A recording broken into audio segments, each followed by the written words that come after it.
What's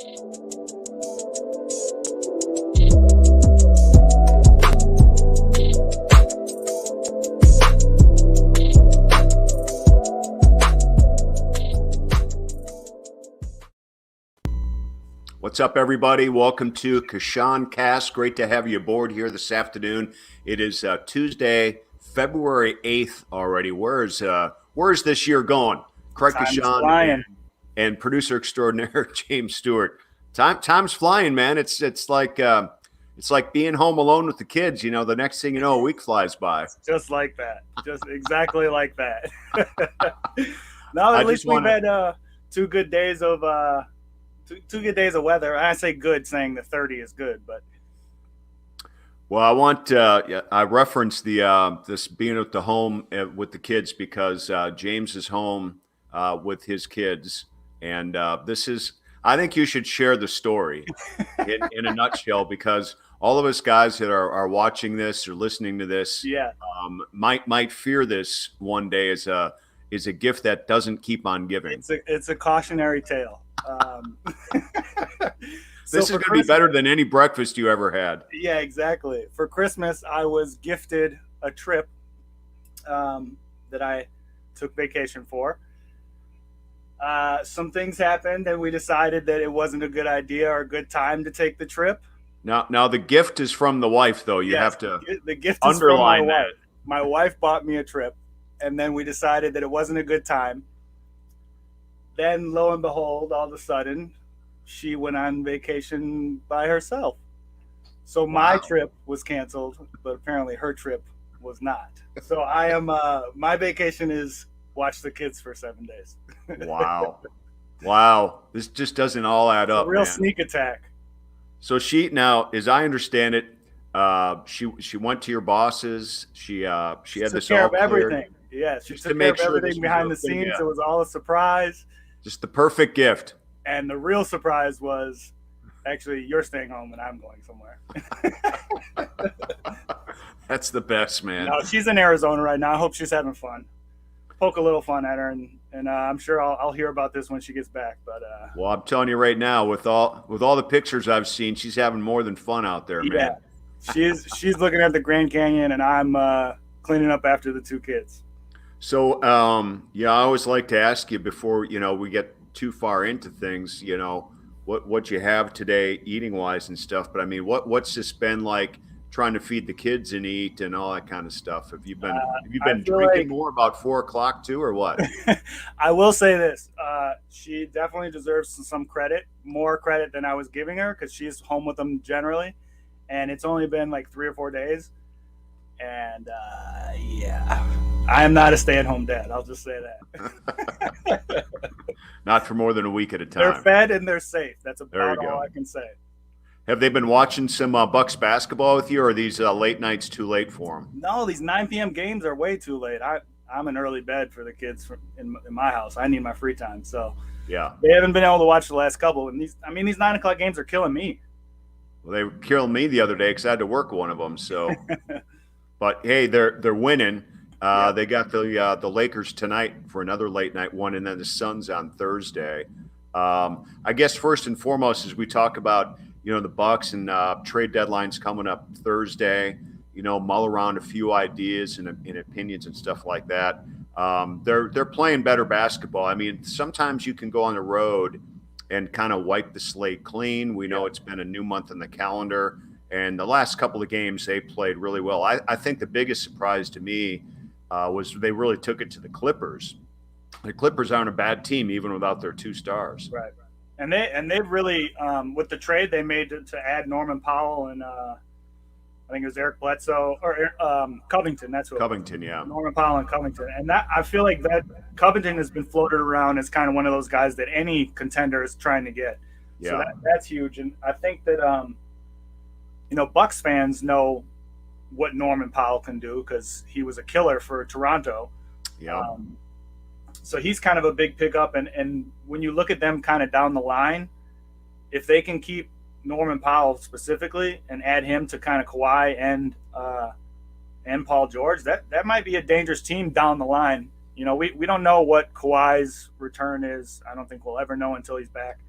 And then Paul George obviously is injured as well. So they've got a lot of moves. But it was interesting to see.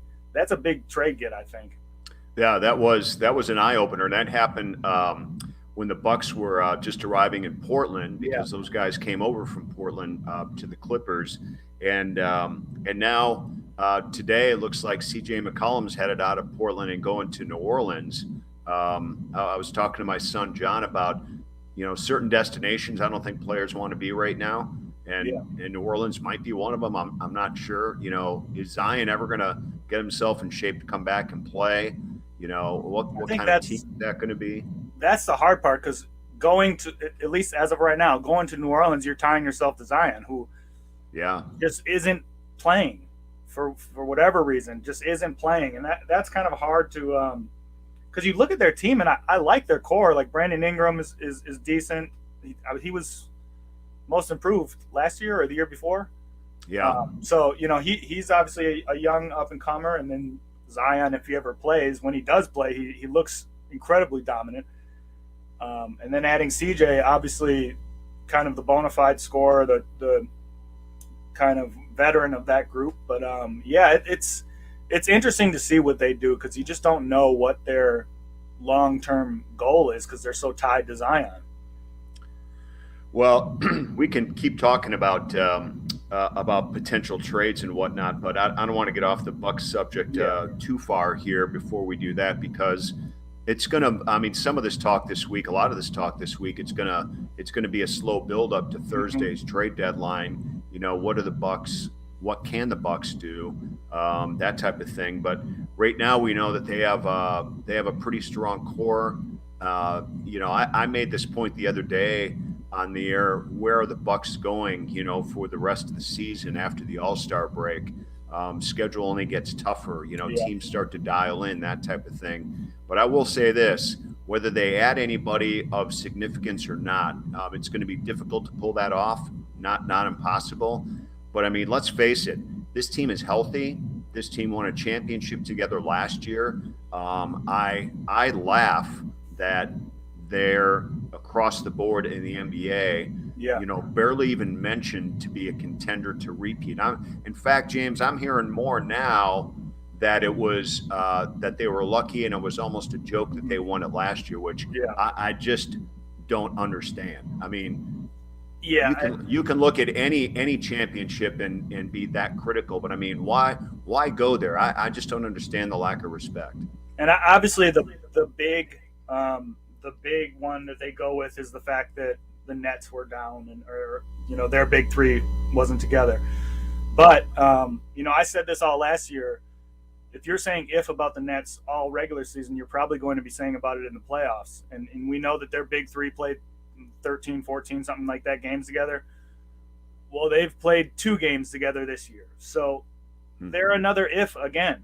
And I don't know how you can really – I understand how much talent those 3 have. But, again, they've played 2 games together this year. It's amazing. So they're a huge if. And I don't see where the kind of concern for the Bucks is coming from. I would agree that Chicago is much better, and that ideally I think that Miami is better too. But I believe that we're better. So I don't really see – I don't see the kind of concern or the way that we're being ignored nationally. Well, I will say this: nobody's coming up with anything specific to say why this team can't win it again. I think that's the amazing part to me. And we've talked about this going all the way back to when we started this podcast, just to talk Bucks in general, about how rare it is for a team to have this many guys back that won a championship, and they're back together, and they're still really a relatively young team. I mean, their superstar is only 27, and his surrounding cast is 30. Right. So, I mean, 26. I guess the thing to me is you just can't talk out of both sides of your mouth when you're talking about this team. You can't say, well, they were lucky to win it last year. Well, they're not strong enough because all these teams are so much better. Is Cleveland and Chicago and Miami flat out better than the Bucks right now? I mean, no. I'm just not buying it. Well, and it really is. It's weird because when the easiest way to say that the Bucks aren't going to win nationally is just to not talk about them, because you're right. They don't have a reason on our team to say that there's a weakness here, there's a weakness there, whatever.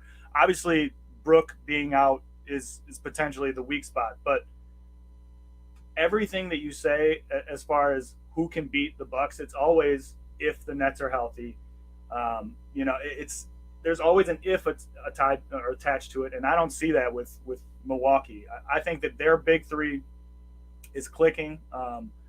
We've seen just this month. Obviously, Giannis is on a tear already.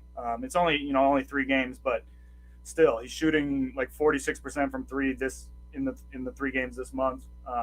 He's not going to keep that up, but if he can shoot better than the 27 or 28 that he's shooting on the season, that's a huge improvement. And the fact that I think Middleton is that player that is so streaky regular season, but I think last postseason kind of taught us that Middleton is the quiet glue on this offense that just steadily does what he's supposed to do and is ready when called upon. Well, he is something, and since we last did our last podcast, of course, he was named as a reserve to the AllStar team. So that's 3 AllStars now as teammates for Giannis and Middleton 3 times. That's a Bucks franchise record, which is pretty cool as teammates. Yeah. And I think I look at this one. Part of me was a little bit surprised that he was named, because maybe his numbers maybe aren't as strong as they have been in the last couple of years, but they're pretty good. I mean, off the top of my head, he's about 20 points this year. Yeah. 5 or 6 rebounds a game, 5 or 6 assists a game. That's really strong. And I think part of Marcus Johnson was saying this on the broadcast. Sometimes guys get rewarded for winning championships because they were such a key part of that championship, and he certainly was for the Bucks. When Giannis went down and missed the final games of the semifinal the conference final against Atlanta, he stepped up. He had big games. He's been clutch in the fourth quarter. He's been clutch on threes. He's kind of a different kind of cat that likes to fly under the radar, and I think people like to keep him under the radar. But man, 3-time All-Star for Chris Middleton, that's great stuff.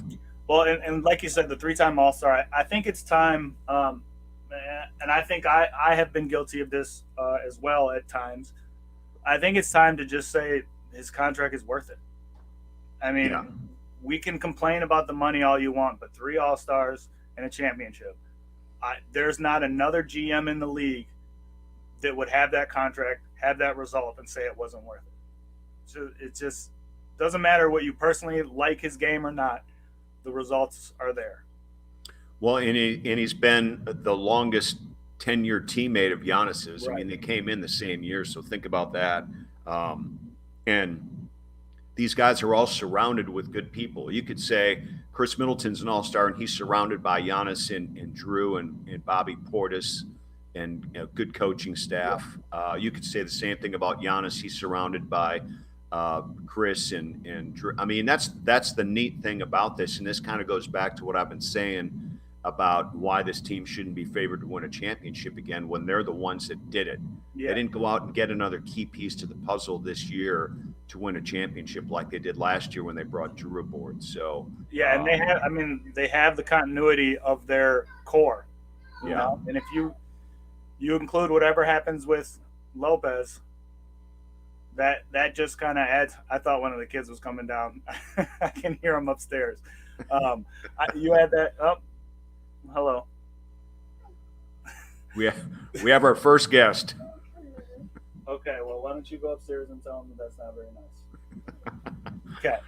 So part of me wants to keep talking and filling time, and part of me wants to listen to this. No. The thing is, it devolves very quickly. So yes, that was like the nice version of it, and there would have been anger shooting out of her ears shortly.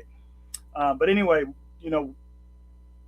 we also kind of have to remember that, like, they went into the playoffs last year and lost Dante, so they had to kind of rebuild their starting five. So their four guys hypothetically are still going to be there. And then if you include Bobby, I mean, Bobby's been playing out of his mind this last couple games. I think he had 30 against Portland, and then another 20 something against the Clippers. So I just don't know where the weakness really comes from, especially if Brook comes back. Well, that's a topic.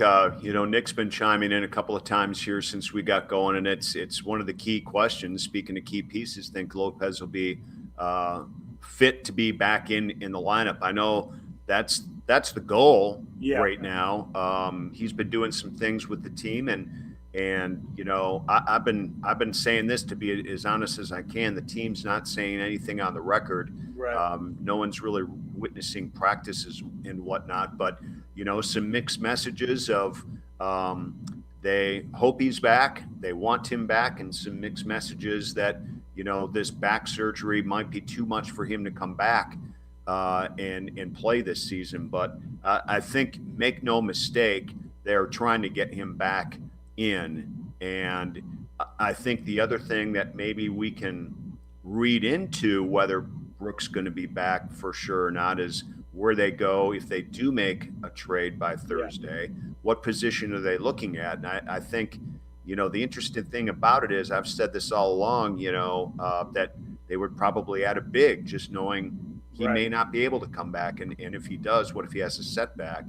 But right now I'm hearing more rumors about Dennis Schroeder and improving the guard play off the bench, which is interesting. I mean, the bench hasn't been wholly productive this year, that's for sure. Not like we're used to seeing anyway.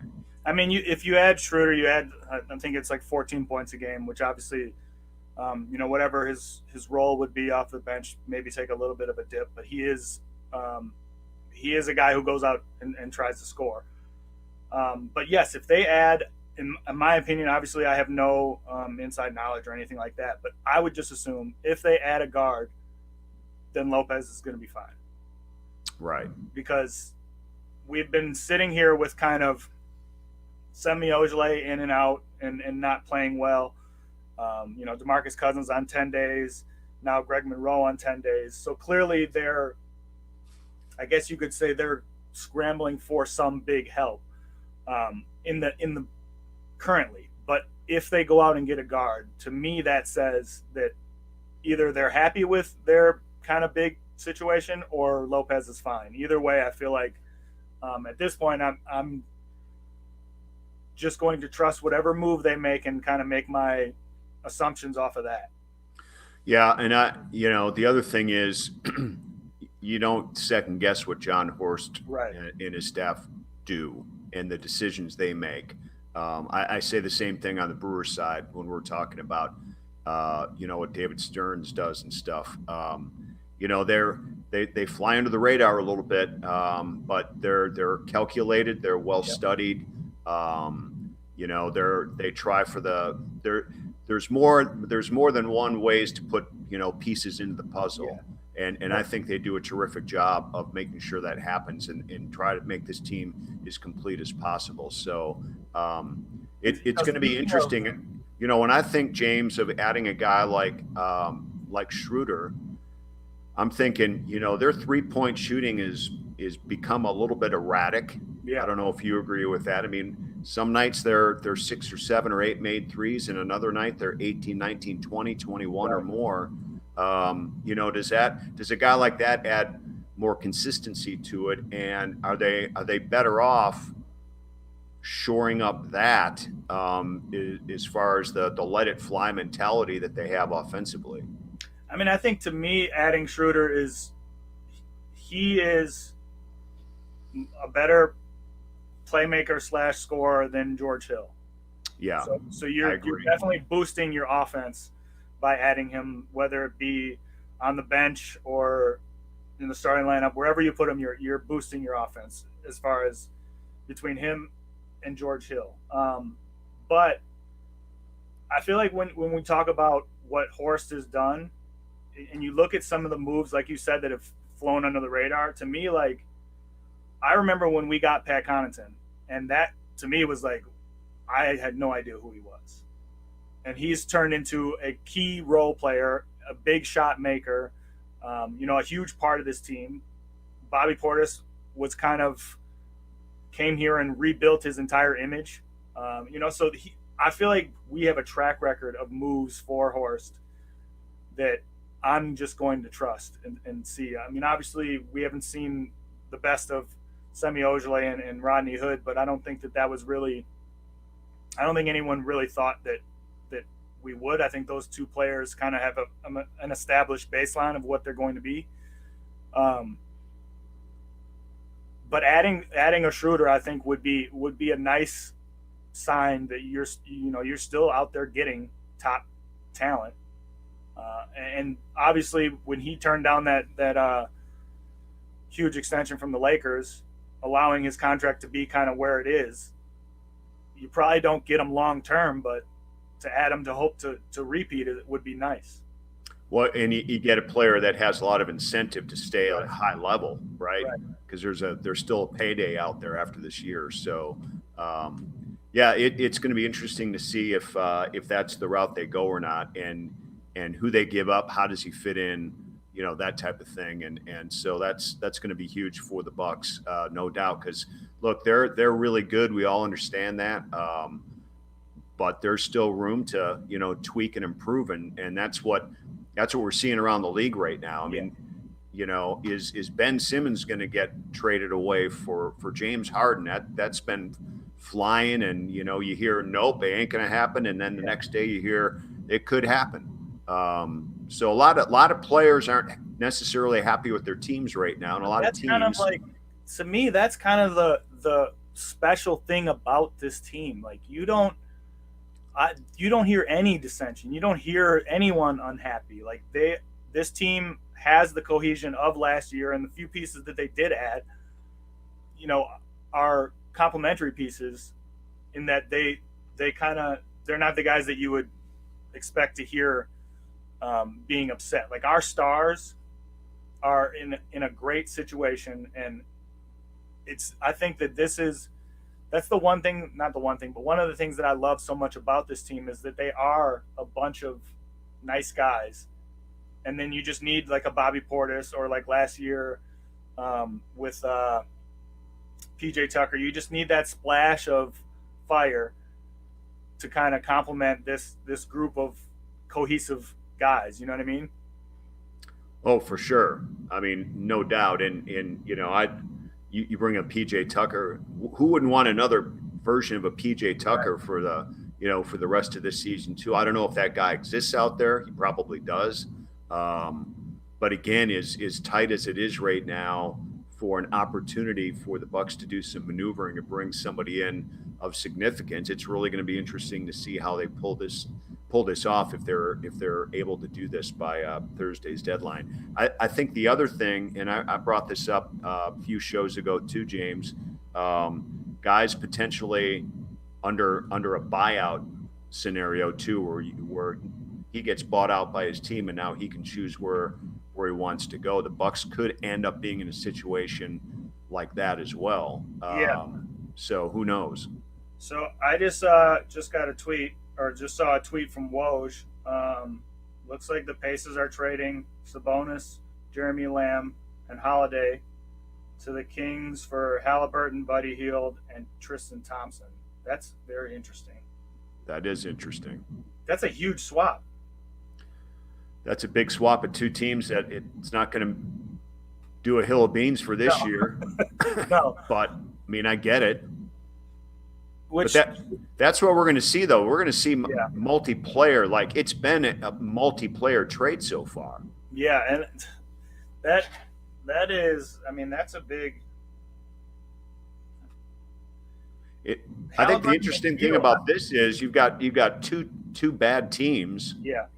Who swap players with one another. I mean, are two bad teams going to improve by swapping players, or are they going to improve by sending some of these players out for a different way to construct their team? I mean, to me, that's the unusual thing about this trade, don't you think? Yeah, because I know we've heard that Sacramento has kind of been shopping pretty much everyone, which is it's it kind of sucks for them because I feel like they have talented guys. They just for whatever reason can't put it together to have a talented team. But now I'm just thinking, is De'Aaron Fox staying put or is he on the move as well? So that not that we're going after De'Aaron Fox or anything like that, but I just think that there's going to be a lot of movement coming up in the next couple of days, which should be interesting. That one kind of caught me off guard. That's 6 guys in that trade, two of which on each side kind of are future players. Like Buddy Hield and Halliburton to me are nice pieces to add to if you're a winning team, but clearly they can't kind of hold the water on the team now. So I don't know what that gets you. Well, it gets Halliburton. Now they've moved Sabonis, they've moved LeVert. They're really not going to have much left. They've got a lot of guards now. Well, because Brogdon's still there. Yeah, they have Brogdon. They still have, you're adding Halliburton and Hield. So there's still going to be moves to be made. I think. Well, some of these guys can be traded again, right? Yeah, I believe so. I mean, they were talking about that with Eric Bledsoe the other day when he got traded to Portland. He didn't even suit up. He was in street clothes. So maybe, you don't know what's going to be happening here. If we're seeing trades like that, that just opens up your eyes to say, now what are you trying to pull off? Yeah. That you couldn't pull off in a 3-team trade. Right. Those are the number of players and talent in a 3-team trade. That's what kind of surprised me about it. It feels like a straight up swap, and I don't know how either team gets better in that aspect, but who knows? It's kind of it's the first report, so those things kind of trickle out, and there might be a third team in there hiding, waiting for Woj to drop another bomb. The AllStar break coming up here, there's been talk that the Antetokounmpos are going to team up for a tweak of the rules for the skills challenge. You can have 3 players on there now, and so we're talking about Giannis, Thanasis, and Alex, the brothers all teaming up. That would be, in all honesty, I don't tune in necessarily to watch some of the other events that go on All-Star Weekend. But I might go out of my way to watch those guys go at it because they're a unique family, and if Giannis is out there doing something, why wouldn't you want to see what he's up to, right? Right. And it's really cool too, just to think that that they can have 3 brothers participate in the All-Star Weekend. Now the question is, do the Holiday brothers, who would win in that skills challenge? The Holiday brothers or the Antetokounmpo brothers? Are the Holiday brothers considering? No, I don't think, not that I know of. But that would be fun though. They might have to figure that out after the All-Star break. That would be cool though, just to see that kind of the 3. I wonder I'm trying to think if there's any other sets of 3. And I know only 2 of the Antetokounmpos are in the NBA, but still 3 kind of professional basketball players from the same family is pretty cool. Well, and they all have rings, right? Wasn't Alex part of the Lakers championship? The Lakers, yep.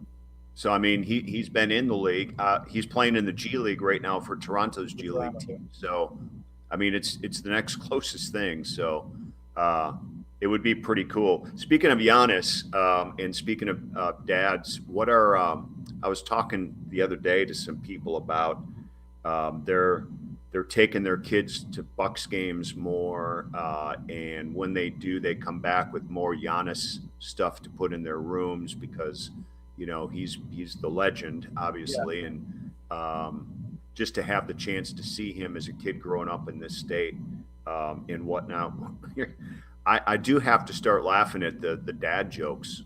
Oh yeah, that he's been gradually bringing out, and you're starting to see. I don't know, man. He is a different cat when it comes to disposition of a superstar. I love it. I love the fact that he is He laughs at himself. He's kind of corny. He doesn't have an ego. I mean, tell me where the ego is with this guy. Right. And so he's just an overall gem right now. I think the dad jokes is a pretty funny little side gig, to be honest with you. Yeah. Do you remember when he kind of first coming up in the league? He used to tell the jokes at media day. So Yes. they've kind of evolved from those like terrible jokes to now these terrible dad jokes. But it's just like it's just so Giannis. Like he's and that's the cool part about having a superstar of his level. Like he's doing these after wins, after losses, and it just to me like gives me a different set of confidence in the team to know that like if your superstar understands like you're going to lose some games and he's still kind of lighthearted because we know that he's not taking any of this lightly. I think he's shown us his work ethic and all that stuff so that when we see him kind of joke around or something like that after a loss, it doesn't feel like out of place. It just feels like that's who Giannis is, and the team isn't panicking, and whatever the situation is, they're comfortable where they are and know that they're going to take care of business. And I feel like that's such a weird and kind of reassuring thing for me as a fan that he does. Well, and it kind of goes against a little bit of old school logic that a superstar needs to carry himself the same off the court as he does on the court. And on the court, he's a fierce competitor. Don't challenge him because he's going to win that fight at the end. And then off the court, he is completely opposite. Loves the kids. We've all seen it 100 times. Right after a game, he'll find a kid to give his shoes to, or occasionally, a jersey or whatnot.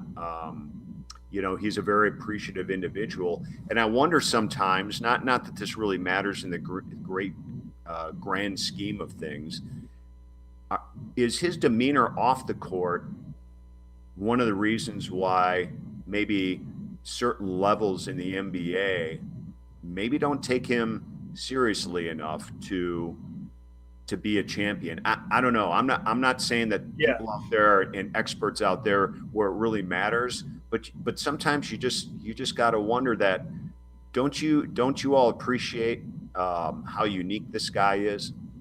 And see that like anyone who feels like he's still childish or whatever would be the argument for that. To me, like that's the coolest thing about him, because we look at the superstars today and without naming any names, they're all pretty thin-skinned. They're all pretty getting into Twitter arguments and stuff like that. That's not we don't have to deal with any of that. Like our guy isn't even basically on social media during the season. He puts out what he trickles out information here and there, but he's not super active. And it's just, to me, it's a whole different thing. And I don't understand. I feel like maybe because of the fact that I've had some proximity to Giannis, I'm like getting sick of the other superstars. I'm getting sick of all the drama. Like I don't even want to see the Nets. It's all annoying to me. Well, that and what's going on the other half of the world over in LA tonight with right now. Yeah, that's all we ever see. That's all we ever see. And it's like, obviously Westbrook is struggling right now, but they haven't really been healthy all year either. With AD being out a lot and LeBron having to carry a ton of the load, which LeBron can still do, but maybe not to a championship level. Well, I mean, I didn't expect the Lakers or the Nets to stay healthy. I know you didn't either. And I think it's really a shame that these guys, these veterans who are champions in their own rights, and have the attitude of we just need to be together come playoff time. It's such a slap in the face for the 82 regular season game schedule. It's a slap in the face to your home fans. It's a slap in the face to when you travel for the fans that they don't know if they're ever going to see you play a game. yet they're paying, top ticket prices. They're out buying your jersey, all that kind of stuff. Yeah. And I think that's what's wrong. If you look on the wrong side of things, we're seeing a lot of wrong right now. That like you said, it's all about thin-skinned and bickering over social media or whatever the case may be. But that's their choice. I wonder too. Like, I think that Giannis winning and the whole argument about him doing it the right way, which I fully believe in. I wonder. I know that 1 year doesn't kind of change the tide on that because obviously we still see these super teams being put together. But if they repeat, or if someone like the Suns or even Miami, who they did make a lot of moves, but I wouldn't necessarily I don't know what their big three is. I guess it would be Lowry, Jimmy, and Tyler Hero, but or Tyler Hero, I guess. Yeah. But not this typical big three where you just take three superstars and smash them together and see what happens. I wonder if that's going to stop happening, because although it worked for the Heat, I guess you could say it has worked for the Lakers because they got a championship, but clearly their new big three is not working. The Nets, if they don't win, will be a colossal fail. And if those two teams don't win, meaning the Nets and the Lakers, I think the rest of the teams are, for the most part, put together with second, not superstars, but kind of you don't have three superstars. You might have one superstar, you know what I mean? But you don't have three superstars. So those are kind of these second tier level talent, I guess you would call it. Not to kind of, put them down or anyway, but they're not these super team amalgamations that we've seen. And I wonder if that's going to change, especially if Giannis repeats. I wouldn't be surprised if it did. I think we're already seeing that change a little bit because, let's face it, you just can't put three guys together and say these are your guys. If they don't get along, if their style clashes on the court, if they can't stay healthy. And I think we're seeing, a lot of that the big three you mentioned, in Miami when LeBron was there and Wade and Bosh. Those guys were age-wise in their prime too. Right. And what we're seeing right now, age-wise in Brooklyn and age-wise in LA, I don't think as a threesome, however you want to put together on there, especially in LA, that we're talking about in their prime right now. You can include the Clippers in that too, with just the kind of Paul George. Yeah, good point.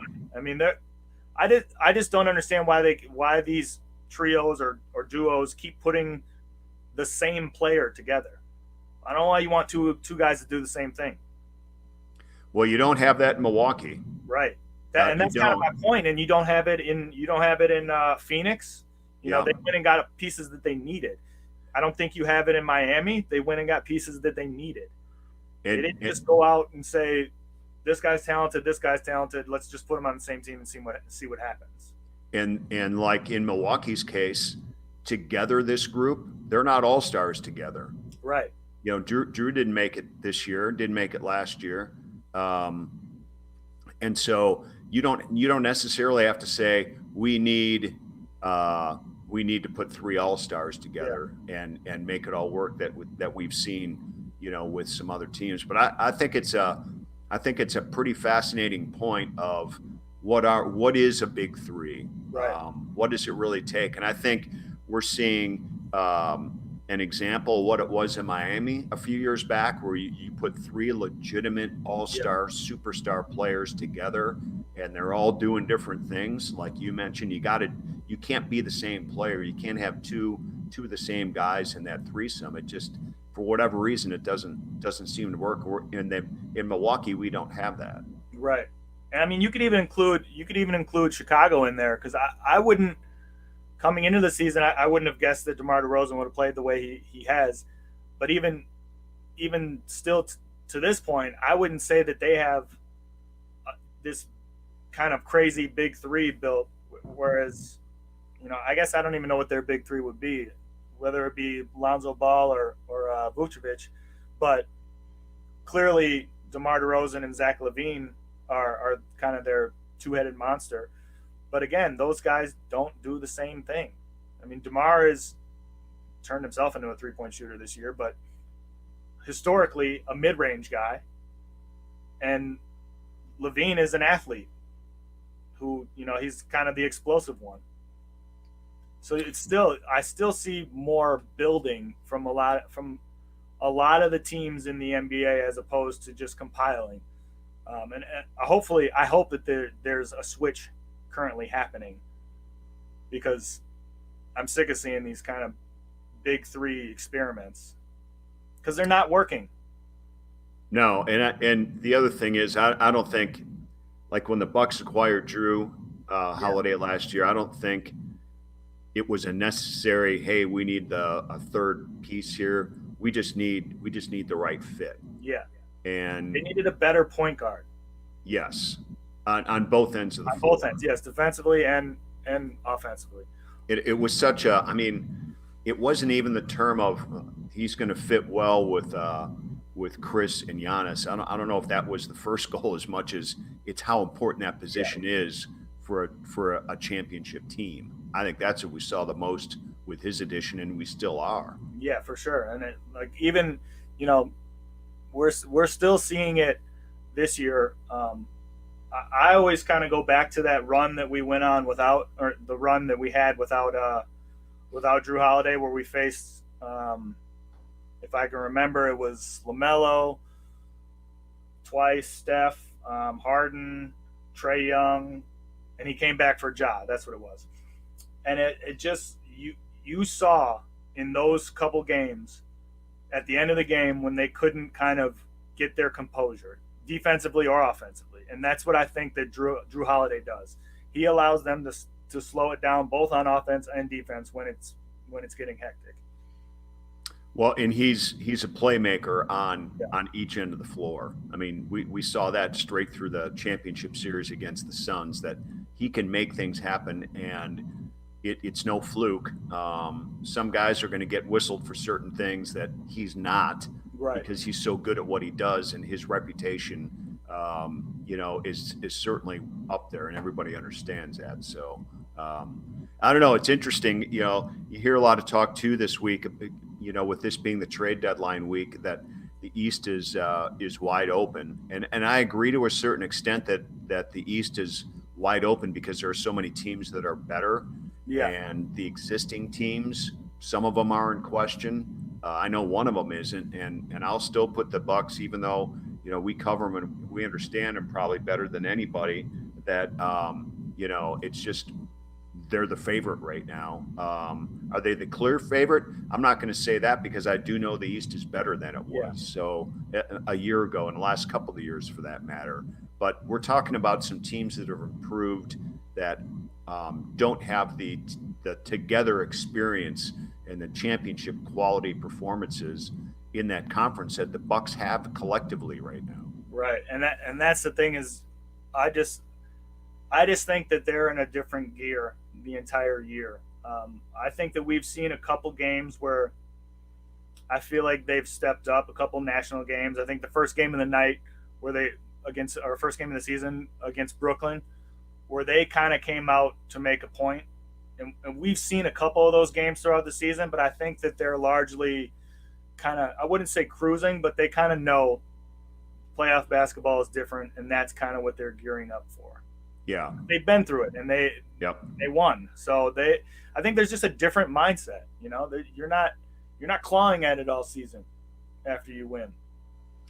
Well, and I think lastly, as we wrap it up, I think the other thing that they have going for them, because they've been together, is they had the short off season, and they set out a good game plan for the start of the regular season on how they were going to work guys, how they were going to practice, how they were going to approach certain games, and also how to regroup when they need to regroup because they've done it so many times. I think a couple of times this season we've seen this team regroup. They've gotten into some kind of a funk for whatever reason, and you can't get out of stuff and correct bad habits unless you all collectively decide to do it together. And I think that's one of the good things, though, and one of the benefits and bonuses of having these guys together back for 2 straight years like this. Yeah, and just like every other team we've dealt with injuries and COVID and all that stuff, and to me, like it's not only a testament to their team chemistry, but also kind of their leadership and Coach Bud, and just you never see any panic. I know one of the big complaints about Bud is that he is so kind of nonchalant, and he's not a fiery guy on the sidelines, but I think that he's a perfect fit for this group. And obviously, they won. So, we kind of saw some stuff behind the scenes during the playoff run with him in the locker room and stuff. So we know that he can give a fiery speech or whatever it is.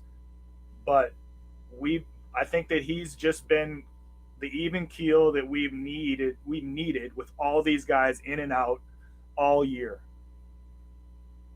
He's good, man. I've been in some practices where his voice carries and it's dead silent in there. I know these guys listen. I know they respect him.